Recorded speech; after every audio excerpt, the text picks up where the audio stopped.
பிரியமானவர்களே, ஆண்டவராகிய இயேசு கிறிஸ்துவின் நாமத்தினாலே உங்கள் யாவரையும் அன்போடு கூட நான் வாழ்த்துகிறேன். ஆண்டவர் கிருபையாய் நமக்கு கொடுத்த இந்த புதிய நாளுக்காக முதலாவது நாம் ஆண்டவருக்கு நன்றி சொல்லுவோம். பாவ சாபங்கள் சுமந்தாரே, பாவியை மீட்க பாடுபட்டார். பாவ சாபங்கள் சுமந்தாரே, பாவியை மீட்க பாடுபட்டார். பாவமில்லாத தேவகுமாரன் பாதகன் எனக்காய் தொங்கினார். கொல்கோதா மேட்டினிலே கொடூர பாவி எந்தனுக்காய் குற்றமில்லாத தேவகுமாரன் குருதி வடிந்தே தொங்கினார். இந்த நாளுக்கென்று ஆண்டவர் கொடுக்கிற ஒரு வார்த்தை கலாத்தியர் புஸ்தகம் 3ஆம் அதிகாரம் 13வது வசனம். கலாத்தியர் 3:13.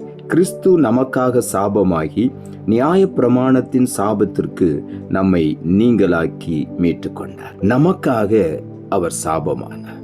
அந்த வார்த்தை ஆரம்பத்திலிருந்து இப்படியாய் சொல்லுகிறது: மரத்திலே தூக்கப்பட்டவன் எவனும் சபிக்கப்பட்டவன் என்று எழுதியிருக்கிறபடி கிறிஸ்து நமக்காக சாபமானார். மனுக்குலத்தின் சாபத்தை தன்னுடைய சரீரத்திலே ஆண்டவர் சுமந்தார். அந்த கோரமான சிலுவையிலே, பாரமான சிலுவையிலே மனுக்குலத்தின் சாபத்தை, பாவத்தை, நோயை ஆண்டவர் சுமந்து விட்டார். அதற்கு பரிகாரம் ஆண்டவர் செய்து விட்டார். ஆகவே இந்த நாளிலே உள்ளத்தின் ஆழத்திலிருந்து ஆண்டவருக்கு நாம் நன்றி சொல்லுவோம். அவர் நம்மை சாபத்திற்கு நீங்களாக்கி மீட்டு எடுத்து விட்டார். ஆகவே இனி எந்த சாபமும் நம்மை ஆளுகை செய்ய முடியாது. மனிதன் நமக்கு விரோதமாய் சாப வார்த்தைகளை சொன்னால் நிச்சயமாகவே அது நம்முடைய வாழ்க்கையிலே பலிக்காது. காரணம், அவர் சாபத்தை ஜெயித்து விட்டார். எந்த சாபமும் நம்முடைய வாழ்க்கையில வந்து நம்மை ஒருபோதும் வீழ்த்த முடியாது. ஆண்டவர் நம்மோடு கூட இருக்கிறார். நீதிமொழிகளின் புஸ்தகம் 26ஆம் அதிகாரம் 2ஆம் வசனம் இப்படியாய் சொல்லுகிறது: அடைக்கலான் குருவி அலைந்து போவது போலும், தகைவிலான் குருவி பறந்து போவது போலும், காரணமில்லாமல் இட்ட சாபம் தங்காது என்று இங்கே ஆண்டவருடைய வார்த்தை சொல்லுகிறது. காரணமில்லாமல் சிலர் நமக்கு விரோதமாய் சாப வார்த்தைகளை சொல்லுவார்கள், நம்மை சபிப்பார்கள். ஆனால் நிச்சயமாகவே அந்த சாபம் நம்முடைய வாழ்க்கையில தங்காது. அது அடைக்கலான் குருவி அலைந்து திரிவது போல அது பறந்து போய்விடும். தகைவலான் குருவி பறந்து போவது போல அது நம்மை விட்டு விலகி ஓடிவிடும். நம்மேல் அது ஒருபோதும் வந்து பலிக்காது. ஆகவே நாம் சாபத்தை குறித்து பயப்பட வேண்டாம். நம்மை அந்த சாபத்துக்கு நீங்களாக்கி அவர் மீட்டு எடுத்து விட்டார். ஆகவே எந்த சாபமும் நம்முடைய வாழ்க்கையில தங்காது. இதற்கு முன் ஒருவேளை நமக்கு பலர் சாபம் போட்டிருக்கலாம், பலர் இப்பொழுதும் சபிக்கலாம். ஆனால் எந்த சாபமும் நம்மை ஒன்றுமே மேற்கொள்ள முடியாது.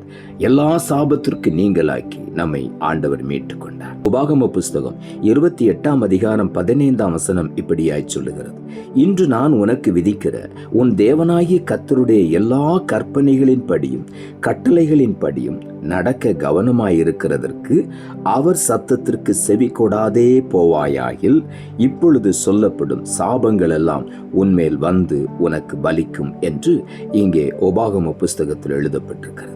உபாகம புஸ்தகம் 28ஆம் அதிகாரம் முதல் வசனங்கள் ஆசீர்வாதத்தை குறித்து எழுதப்பட்டிருக்கிறது. ஆண்டவருடைய கற்பனைகளின்படி நான் நடக்கும் பொழுது, அந்த கற்பனைகளை நாம் கீழ்ப்படிந்து நம்முடைய வாழ்க்கையிலே கடைபிடிக்கும் பொழுது ஆண்டவர் அத்தனை ஆசீர்வாதங்களை நமக்கு வைத்திருக்கிறார். அந்த கட்டளைகளுக்கு நீ கீழ்ப்படியாமல் போனால், கற்பனைகளின்படி நடக்காமல் போனால் இப்பொழுது சொல்லப்படும் சாபங்கள், அந்த 16ஆம் வசனத்திலிருந்து அந்த அதிகாரம் முழுவதும் அநேக சாபங்கள் எழுதப்பட்டிருக்கிறது. அவைகளெல்லாம் உன் மேல் வந்து பலிக்கும் என்று எழுதப்பட்டிருக்கிறது. ஆண்டவர் நமக்கு சாபத்தை முறித்து விட்டார். சிலுவையிலே நம்முடைய சாபங்களை எல்லாவற்றையும் சுமந்து விட்டார். அவர் நமக்காக சாபமானார். அந்த சாபத்திற்கு, நியாயப்பிரமாணத்தின் சாபத்திற்கு நம்மை நீங்களாக்கி மீட்டு கொண்டது உண்மைதான். ஆனால் நாம் ஒவ்வொரு நாளும் ஆண்டவருடைய கற்பனைகளுக்கு, கட்டளைகளுக்கு கீழ்ப்படிந்து அதன்படி நடக்கும் பொழுதுதான் அந்த சாபங்கள் நம்மை மேற்கொள்ள முடியாது. கட்டளைகளை மீறும் பொழுது சாபம் மேற்கொள்ளுகிறது. ஆகவே நாம் கட்டளைகளின்படி கவனமாய் நடக்கும் பொழுது, அவருடைய சத்தத்திற்கு கவனமாய் செவி கொடுக்கும் பொழுது இந்த ஆசீர்வாதங்கள் எல்லாம் நம்முடைய வாழ்க்கையிலே வந்து பலிக்கும். ஆகவே நாம் ஆண்டவருடைய வார்த்தைகளுக்கு, கற்பனைகளுக்கு, கட்டளைகளுக்கு கீழ்ப்படிவோம்.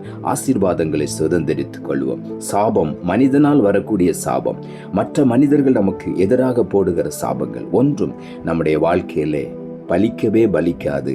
அது நம்மை சேதப்படுத்தாது. ஆகவே நாம் தைரியமாய் முன்னேறி செல்வோம். ஆதியாகம புஸ்தகம் 12ஆம் அதிகாரம் 3ஆம் வசனம் இப்படியாய் சொல்லுகிறது, உன்னை ஆசீர்வதிக்கிறவர்களை ஆசீர்வதிப்பேன், உன்னை சபிக்கிறவனை சபிப்பேன், பூமியில் உள்ள வம்சங்கள் எல்லாம் உனக்குள் ஆசீர்வதிக்கப்படும் என்று இந்த ஆசீர்வாதத்தை ஆண்டவர் ஆபிரகாமுக்கு கொடுக்கிறார். ஆபிரகாம் விசுவாசிகளின் தகப்பன், தேவனால் தெரிந்து கொள்ளப்பட்ட நீதியுள்ள மனிதன். அந்த ஆபிரகாமை பார்த்து ஆண்டவர் சொல்லுகிறார், உன்னை யாரெல்லாம் ஆசீர்வதிக்கிறார்களோ அவர்களை நான் ஆசீர்வதிப்பேன், உன்னை யார் சபிக்கிறானோ அவனை நான் சபிப்பேன், பூமியில் உள்ள வம்சங்கள் எல்லாம் உனக்குள் ஆசீர்வதிக்கப்படும் என்று சொல்லுகிறார். நம்மையும் ஆண்டவர் அப்படித்தான் ஆசீர்வதிக்க விரும்புகிறார். பூமியில் உள்ள அனைவரும் நம் மூலமாய் ஆசீர்வாதங்களை பெற்றுக்கொள்ள வேண்டும் என்பது ஆண்டவருடைய விருப்பம். ஆகவே நாம் மற்றவர்களை ஆசீர்வதிக்கும் பொழுது அவர்கள் ஆசீர்வதிக்கப்படுவார்கள். அதே நேரத்தில் நம்மை மற்றவர்கள் சபிப்பார்கள் என்றால் ஆண்டவர் அவனை சபிப்பார். ஆகவே நாம் ஒருபோதும் சாபத்தை குறித்து பயப்பட வேண்டாம். நம்மை ஆசீர்வதிப்பதுதான், இஸ்ரவேலை ஆசீர்வதிப்பதுதான் ஆண்டவருடைய விருப்பம். ஆகவே தான் எல்லா சாபத்துக்கும் நம்மை நீங்களாக்கி விடுவிக்கும்படியாய் கிறிஸ்து நமக்காக சாபமானார். அந்த சாபமான சிலுவை மரத்தை அவர் ஏற்றுக்கொண்டார். அந்த சிலுவை மரணத்தை ஏற்றுக்கொண்டார். நியாயப்பிரமாணத்தின் சாபத்திற்கு எல்லாம் நம்மை நீங்களாக்கி மீட்டுக்கொண்டார். ஆகவே உள்ளத்தின் ஆழத்திலிருந்து ஆண்டவருக்கு நாம் நன்றி சொல்லுவோம். நாம் ஜெபிப்போம். அன்புள்ள ஆண்டவரை, கிருபையா நீ கொடுத்த இந்த புதிய நாளுக்காய் மறுபடியும் எமக்கு நன்றி செலுத்துகிறோம். ஆண்டவர் கொடுத்த ஜீவனுள்ள வார்த்தைக்காக நன்றி. கிறிஸ்து நமக்காக சாபமாகி நியாயப்பிரமாணத்தின் சாபத்திற்கு நம்மை நீங்களாக்கி மீட்டுக்கொண்டார். அந்த வார்த்தையை கொடுத்து இந்த நாளிலே சாபத்தை குறித்து பயந்து கொண்டிருக்கிற ஒவ்வொருவரும், ஐயோ எனக்கு விரோதமாய் இப்படி சபித்து விட்டார்கள், அதனால் தான் எனக்கு பிரச்சனை என்று சொல்லி ஒருவேளை மனம் நொந்து போய் உடைந்து போய் உட்கார்ந்திருப்பார்கள். ஆனால் சிலுவையை நோக்கி பார்த்து, எனக்காக ஆண்டவர் என் சாபத்தை சுமந்து விட்டார், அந்த சாபத்துக்கு நீங்களாக்கி என்னை மீட்டு கொண்டார் என்று சொல்லி ஒவ்வொருவர் அறிந்து கொள்ள உதவி செய்யும். அதே நேரத்தில் கட்டளைகளுக்கும் கற்பனைகளும் கீழ்ப்படிந்து ஆண்டவருடைய ஆசீர்வாதங்களை முழுமையாய் பெற்றுக்கொள்ள உதவி செய்யும். தாழ்த்துகிறோம். இரட்சகர் இயேசுவின் நாமத்தில் ஜெபிக்கிறோம் நல்ல பிதாவே, ஆமென்.